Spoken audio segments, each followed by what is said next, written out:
আছে না নাই? আমি এক নজরে সংক্ষেপে বলে দিচ্ছি। ঈমান ভঙ্গের কারণগুলোকে ওলামায়ে কেরাম নানাভাবে ব্যাখ্যা করেছেন। মৌলিক কারণ খুবই কম। এর ভিতরে প্রসিদ্ধ একটা ব্যাখ্যা হলো যে ঈমান ভঙ্গের 10টি কারণ আছে। এই 10টি কারণের ভিতরে সর্বপ্রথম কারণ হলো শিরকে আকবর করা, আল্লাহর সঙ্গে কাউকে শরীক সাব্যস্ত করা। আল্লাহকে যেভাবে ইবাদত করছেন একই ইবাদত কোন পিশাবরে কোন কবরকে করলেন। আপনি আল্লাহকে যেভাবে উপাসনা করতেছেন সেই উপাসনাটা যদি কোনো মানুষকে করেন, আল্লাহকে যে ইবাদত নিবেদন করতেছেন সেই ইবাদত একইভাবে অন্য কোনো মানুষ বা ব্যক্তিকে বা কোনো বস্তুকে করেন, যেভাবে মুশরিকরা কোনো মূর্তির সামনে ইবাদত করে সে যেরকম শিরকে লিপ্ত হয়, মুশরিক হয়ে যায়, মুসলমানের সন্তান ঈমান আনার পর যদি শিরকে আকবর করে তাহলে সেক্ষেত্রে সে কি হয়? মুশরিক হয়। এই বড় শিরক, এটা ঈমান ভঙ্গের কারণ। বড় শিরক কিভাবে হয়, বিস্তারিত হয়, এগুলো আমরা জানবো ইনশাআল্লাহ বিইذনিল্লাহ অন্য কোনো আলোচনায়। দ্বিতীয়ত, আল্লাহর সাথে বান্দার যদি কোনো মিডিয়া সাব্যস্ত করেন, কিরকম মিডিয়া? যে এর ছাড়া আল্লাহরে পাওয়া যাবে না। যেমন আমাদের অনেক ধর্মের ভাইরা মনে করেন যে আল্লাহকে পাইতে হইলে সরাসরি পাওয়া যাবে না, বিভিন্ন দেবতা ধরতে হবে, এই জন্য অনেক দেবতার পুজো করে তারপরে ঈশ্বর পর্যন্ত, আল্লাহ পর্যন্ত যেতে হবে। ইমানদার যদি মনে করে যে আল্লাহকে পাইতে হইলে আল্লাহর বিভিন্ন ভায়া আছে এগুলো ধরতে হবে, ওনাদেরকে ছাড়া আল্লাহকে পাওয়া যাবে না, এরকম যদি মনে হয় এবং আল্লাহর ইবাদতটা তাদের মাধ্যমে করে, তাহলে সেটাও ঈমান ভঙ্গের কারণ। তৃতীয় ঈমান ভঙ্গের কারণ হলো যে যদি কেউ মনে করে যে ব্যক্তি অমুসলমান, কাফের, ভিন্ন ধর্মের অনুসারী, বেঈমান, ঈমান আনেন নাই, মনে করে যে না তারটাও ঠিক আছে, তাহলে এই লোক বেঈমান, এই লোক ঈমান থেকে খারিজ হয়ে যায়, এটা ঈমান ভঙ্গ হয়ে যাওয়ার মতো কারণ। কারণ আপনি একটা লোক আল্লাহর প্রতি অবিশ্বাসী, আপনি বললেন না তারটাও ঠিক আছে। আমাদের অনেক মুসলমান ভাইরা আছে আজকাল, তাদের বিশ্বাসগুলো গোলালু মার্কা বিশ্বাস হয়ে গেছে। তাদের বিশ্বাসগুলো এখন আপনার শৈথিল্য প্রদর্শনকারীদের বিশ্বাস হয়ে গেছে। কিরকম? সেটা বলে যে সব ধর্মই ঠিক আছে। এরকম কিছু সুশীল আছে না, সুশীল, এই সুশীল টাইপের মুসলমান আছে কিছু, যে বেশি ভালো সাজে, বলে যে সব ধর্মই ঠিক আছে, সব ধর্মই তো ভালো কথা বলে। যেই ব্যক্তি আপনার মালিকের অস্তিত্বই স্বীকার করে না বা মালিকের একত্ববাদের স্বীকৃতিই দেয় না, সে কিভাবে ঠিক থাকে? তার অনেক ভালো কাজ থাকতে পারে, ভালো কাজকে আপনি ভালো বলেন, কিন্তু সে কখনো আল্লাহর কাছে গ্রহণযোগ্য ইমানদার হতে, সে ইমানদারই না, আল্লাহর কাছে গ্রহণযোগ্য ইমানদার হতে পারে না। এই জন্য যে বেঈমান তাকে বেঈমান মনে করতে হবে, যে ইমানদার তাকে ইমানদার মনে করতে হবে। তার সাথে আপনাকে মারামারি করতে কেউ বলেনি, তারটা সে করুক, বাধাও দিতে পারে নাই, তারটা সে করুক, কিন্তু আপনার মনে রাখতে হবে এটা ইসলাম, এটা কুফর, এটা ঈমান, এটা বেঈমান, স্পষ্ট থাকতে হবে। আপনি যদি গোলালের মতো সব পাকায় ফেলান, এটা কিন্তু ঈমান ভঙ্গের কারণ হতে পারে।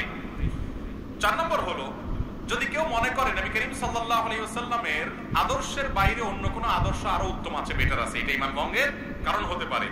5 নম্বর হলো, যদি কেউ নবী করিম সাল্লাল্লাহু আলাইহি ওয়াসাল্লাম যত বিধিবিধান নিয়ে আসছেন এর কোনোটাকে অস্বীকার করে, অপছন্দ করে, ঘৃণা করে, না এটা আমার ভালো লাগে না, ইসলামের সব ভালো লাগে, এই যে মেয়েদেরকে আল্লাহ তাআলা ছেলেদের অর্ধেক দিতে বলেছে এটা আমার ভালো লাগে না। আছে না কিছু সুশীল এরকম বলে, আরে ভাই তোমার ভালো লাগাতে না লাগাতে কি আসছে, তুমি কি বুঝবে আল্লাহ কেন অর্ধেক দিয়েছেন? মেয়েরে আল্লাহ খরচের কোনো আইটেম দেয় নাই, আবার অর্ধেক দিয়েছেন কোত্থেকে? বাপের সম্পদ থেকে, মায়ের সম্পদ থেকে, আবার স্বামীর সম্পদ থেকেও ভাগ পাবে, সন্তান থেকেও ভাগ পাবে, মহর তো পাবেই, খরচ কিন্তু 1 টাকাও নেই। আর ছেলের খরচ টাকায় থাকবার অর্ডার দিবা বসে বসে, এরপর তোমাকে 1 টাকা দিলাম, বেশি দেওয়া হয়েছে না কম দেওয়া হয়েছে?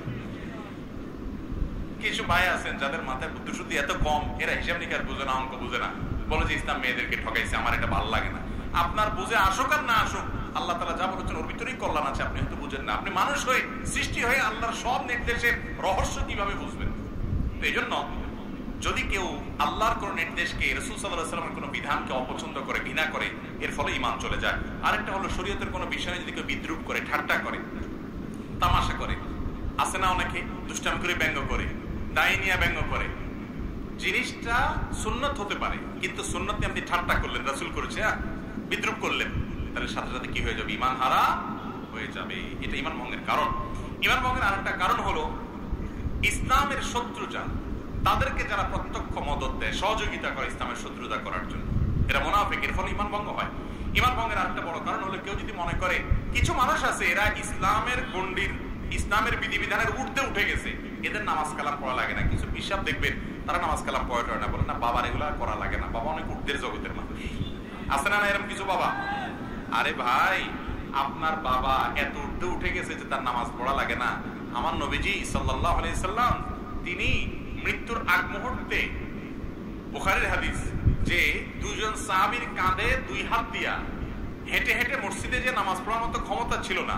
যারা মদিনায় গেছেন জানেন, ওনার কবরটা ছিল ওনার বাসা, আর ওনার মিম্বরটা থেকে এখানে কতটুকু দূরত্ব, আমাদের এই প্যান্ডেল থেকে ওই প্যান্ডেলের মাথা এত দূর হবে না, এত কাছে।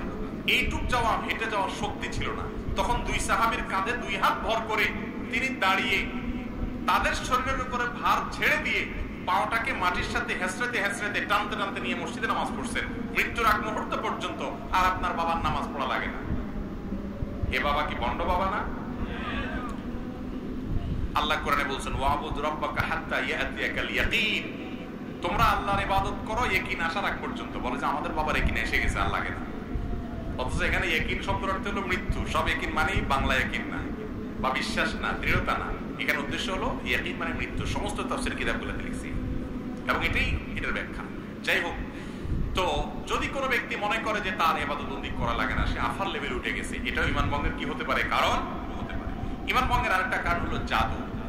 জাদুকে যদি কেউ হালাল মনে করে, জাদুতে লিপ্ত হয়, জাদু বলতে ব্ল্যাক ম্যাজিক যেটাকে বলা হয়, কুফরি কালামের মাধ্যমে মানুষের ক্ষতি করা হয়, আছে না নাই অনেকগুলো, এটাও ঈমান ভঙ্গের কারণ। এবং ঈমান ভঙ্গের আরেকটা কারণ হলো দ্বীনের ব্যাপারে একেবারে আপনার বেখেয়াল, একেবারে বেখবর। কিরকম বেখবর? ধরেন আপনার কখনো সে নামাজ পড়ে না, কখনো দ্বীনের কোনো বিষয় নেই, নাম কাজতে শুধু মুসলমান, আর ইসলামের কোনো কিচ্ছুতে তার মধ্যে নাই, তাহলে এই ব্যক্তিকে মুসলমান বলার কারণ থাকতে পারে না, কারণ ইসলামের কোনো কিছুই তার মধ্যে দেখা যায় না। আল্লাহ তাআলা আমাদেরকে ঈমান ভঙ্গের কারণগুলো থেকে হেফাজত থাকার তৌফিক দান।